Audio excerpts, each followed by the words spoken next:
When a single Redis node is no longer enough, Redis Cluster lets you spread your data and your write load across many machines automatically. Unlike a single primary with replicas, Redis Cluster shards your data, so each node owns a portion of the key space. You reach for it when one node cannot hold your dataset or handle your write throughput. Every command goes through slot routing.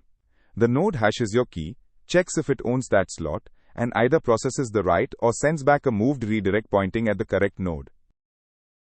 Run cluster info to see overall health, cluster nodes to list every shard and its slot ranges, and cluster keyslot to find exactly which slot any key lands on.